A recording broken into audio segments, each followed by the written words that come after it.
अब रामनगरी अयोध्या से सबसे बड़ी और शर्मनाक खबर। रामलला के दरबार में सेंध लगाने वाले आरोपियों पर कानून का डंडा चलना शुरू हो गया है। मुख्य आरोपी अविनाश शुक्ला के घर से मिले कुबेर के खजाने ने पुलिस के भी होश उड़ा दिए हैं। कोर्ट से 24 घंटे के रिमांड मिलते ही पुलिस आरोपी को लेकर के उसके पैतृक गांव रवाना हो चुकी है। उधर जेल के अंदर गबन के आरोपी आपस में भिड़ गए हैं और एक दूसरे के राज खोलने की धमकी दे रहे हैं। देखिए।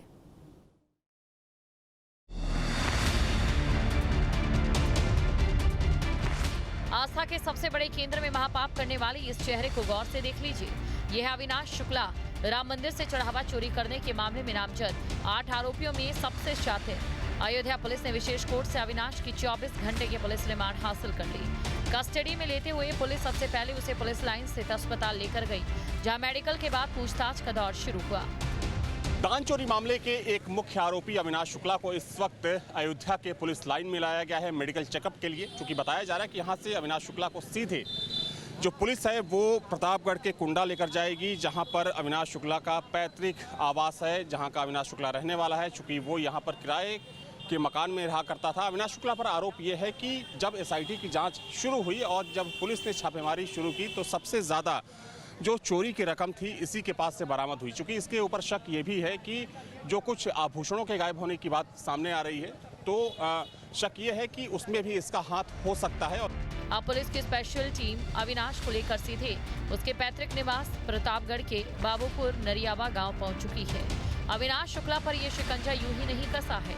उसके कमरे की तलाशी में पुलिस को 20 लाख रुपए से ज्यादा का कैश, विदेशी अमेरिकी डॉलर और कीमती गहने मिले हैं।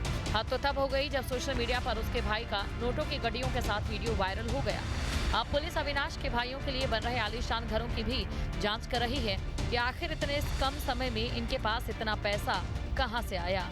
पुलिस के हाथ इन चोरों के मोबाइल से वो व्हाट्सएप चैट भी लग चुकी है, जिसमें ये आपस में रकम बांटने की डील कर रही थी। राम मंदिर दान घोटाले के सभी 8 आरोपियों को इसी जिला कारागार में रखा गया है। कड़ी सुरक्षा के बीच इनको रखा गया है।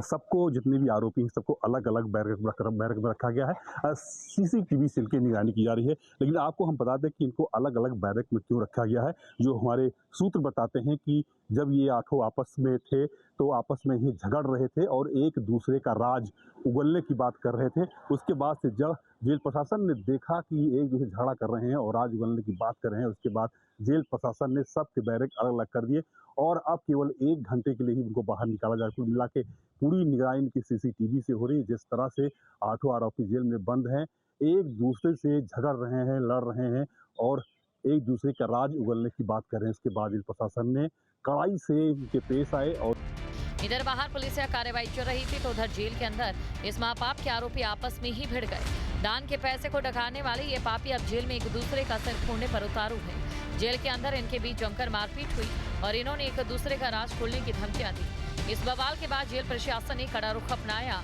सभी आरोपियों को अलग अलग बैरकों में ठूस दिया गया। अब इन्हें दिन भर में सिर्फ 1 घंटे के लिए बाहर आने की इजाजत है, वो भी भारी सुरक्षा और सीसीटीवी की तीसरी आंख की निगरानी में। रामलला के चढ़ावे पर नजर गड़ाने वाले इन आरोपियों का बचना अब नामुमकिन है। पुलिस के रिमांड में कई और बड़े सफेद पोशों के नाम भी सामने आ सकते हैं। Team news 18। आपके मोबाइल पर तुरंत आएगी ब्रेकिंग न्यूज। स्क्रीन पर सबसे पहले दिखेगी बड़ी खबर। देश दुनिया की हर खबर एक जगह। अब आपके मोबाइल पर तुरंत फटाफट इंस्टॉल कीजिए न्यूज़ नेशन ऐप और रखिए खुद को अपडेट।